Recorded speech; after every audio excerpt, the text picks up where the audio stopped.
my favorite international initiatives where we have cross-pollination across countries, where people are applying for contests. There are 3 contests that are supported by IPS. The first one was started in 1995. It's called the Week in Italy for an American planetarium operator. The second one, A Week in the US, was started in 2017. And the Week with the GDP, Germany, Austria, and Switzerland, was started in 2019.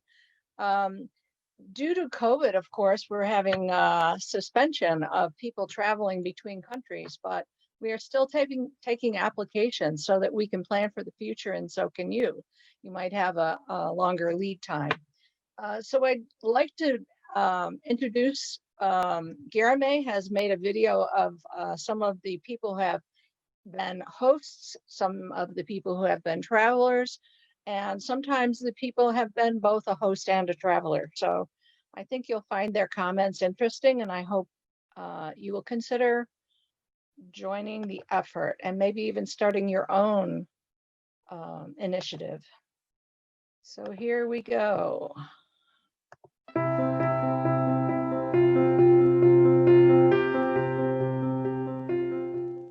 Would you give this question to John?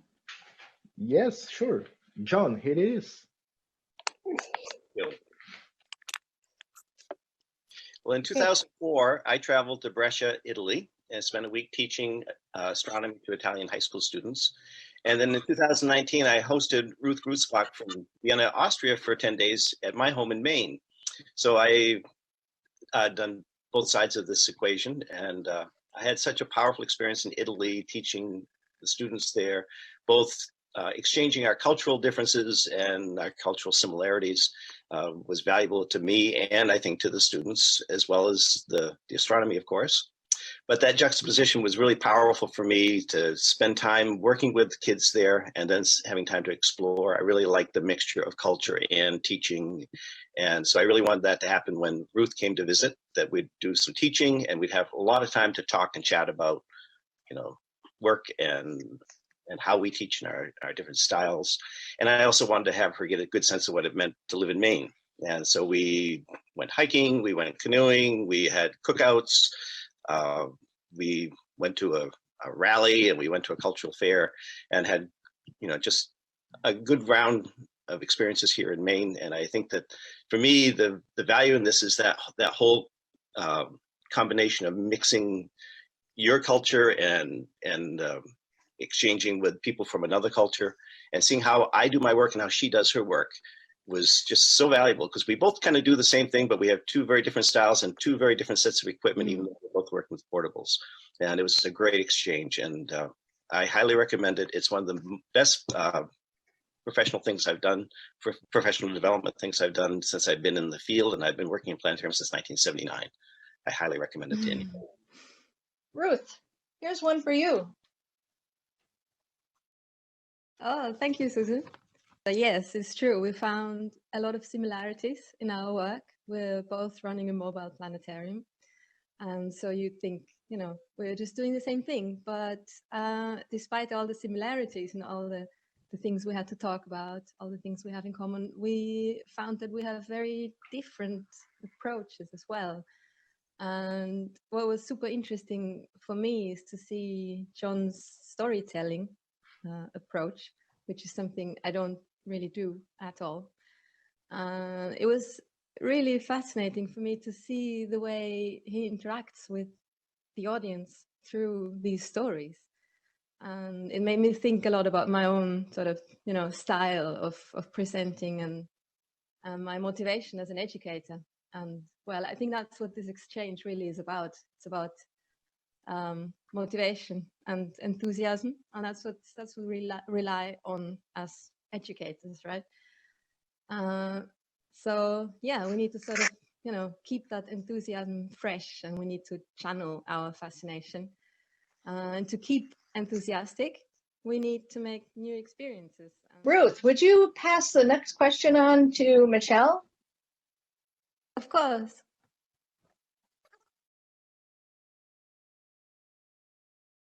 Thank you, Susan. Why don't we receive a large number of applications for these contests? Why do you think people don't apply to be a guest? Well, I think for me, I was a little hesitant at first because I thought I didn't have anything to offer. But the important message here is that everybody has something to offer. And maybe they're a little hesitant about sharing something outside of their own dome. We get very comfortable with our own environment. But I found that I could adapt my lessons to any environment because of this experience, and it made me a better presenter. Maybe people don't think that they have the funds to go. This whole experience was really pretty inexpensive for me, much less expensive than if I tried to do it on my own. And the other concern, I think, that when I've talked to people is that they don't think they have vacation time to have this experience. And it surprised me that my school district actually gave me leave because they felt that this would be great professional development for me. Your other question is, why do I think people don't apply to be a host? Because I've been both a guest and a host. Maybe they think that, and I was a little hesitant at first, that anybody would want to come to Wyoming. And I was surprised that Wyoming had a lot to offer and people enjoyed the experience. And I was a little hesitant about my system because it isn't a big system. And I was so excited to see Guilherme present in my dome. It's a great experience all the way around, professionally, personally. Everybody that met my guests still talk about what a wonderful experience it was. So take advantage of it, and you will never, ever regret So it. thank you. And would you pass the question on to Tilo?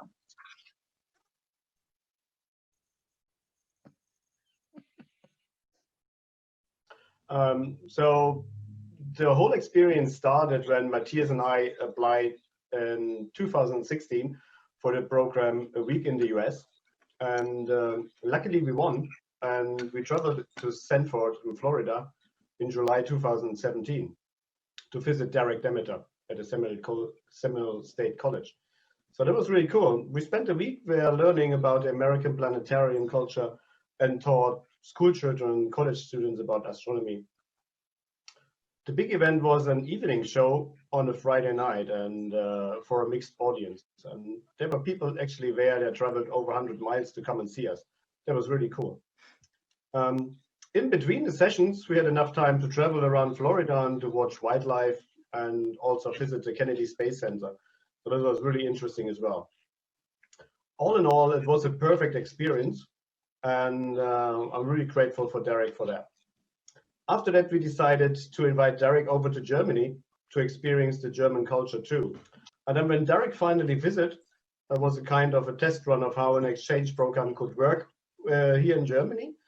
So during his visit, we traveled through Germany and organized teaching sessions in our mobile planetarium.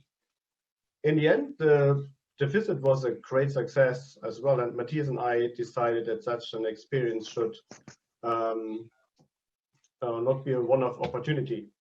So after consulting with the GDP, we decided to go ahead and offer a new program, A Week with the GDP, every year, officially hosted by the GDP. Let's go to Andy.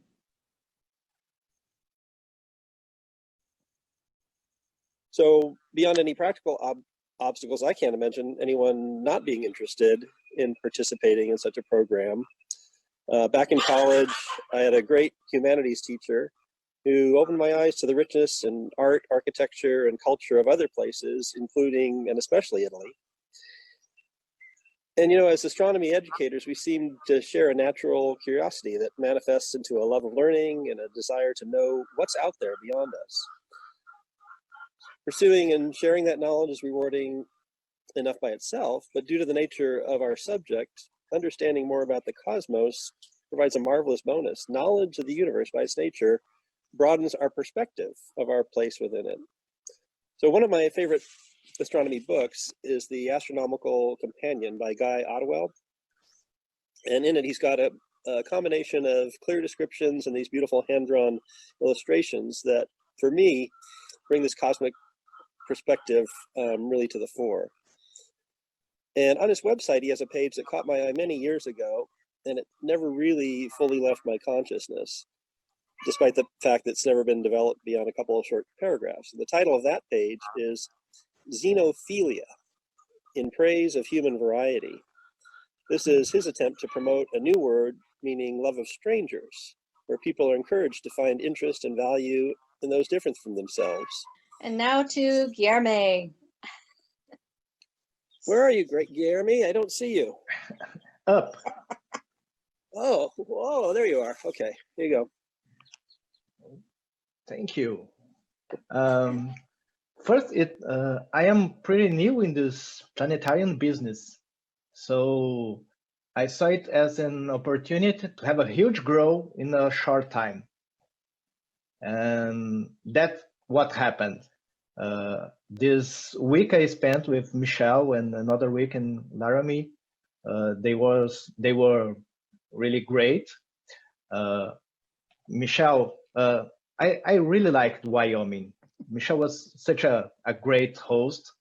Spending this time inside another planetarium it was really great to learn a lot for someone that was a beginner in the field. So I really learned a lot. And when I got back to Brazil, one of the first things I did was to build also these lunar models. And I went to a school. I built about 30 models, and I went to school to show them and teach them about the moon phases using something I got from Michele in Casper Planetarium. So it was really good experience in professional and personal ways. Thank you, Michele. Thank you, everyone. It's an amazing wealth of experiences you've had, and it gives me goosebumps again every time I think about going to enabling people to connect across cultures and countries. It's my lifelong dream.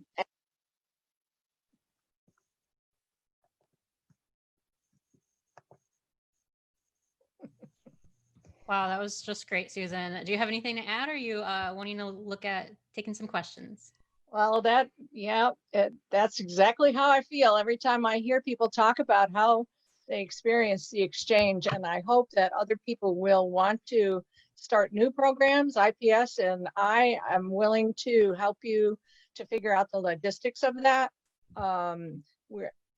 If you go to the website, Guilherme, Yep, Guilherme has posted some pages where you can go on the IPS website and look at these contests and how they're structured, and think about maybe if you would like to set up one for your own. People going to the United States can be coming from any country in the world. There are 2 people each year that will be hosted, and the locations change all the time. So we try and match up people by asking them where they would like to go, which hosts they'd like to go to, and what time of year. That may have answered a couple of questions. Anything else? Dana, did you know? Yeah, we have about 40 seconds left. I don't see any questions coming through the chat. I want to know, how's the food? Wonderful. Okay, and will that information be in the description for each of the sites? I'm sure that's going to be a selling point.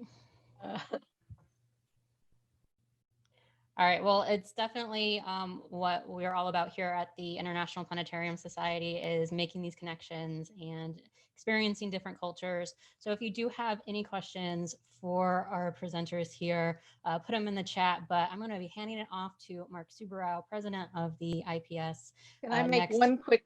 Right after Susan, yeah. Okay, Michele has been looking into doing connections with people virtually now across countries. So contact Michele about how she's thinking about that. She and I are going to start working on that too. Thanks. Wonderful.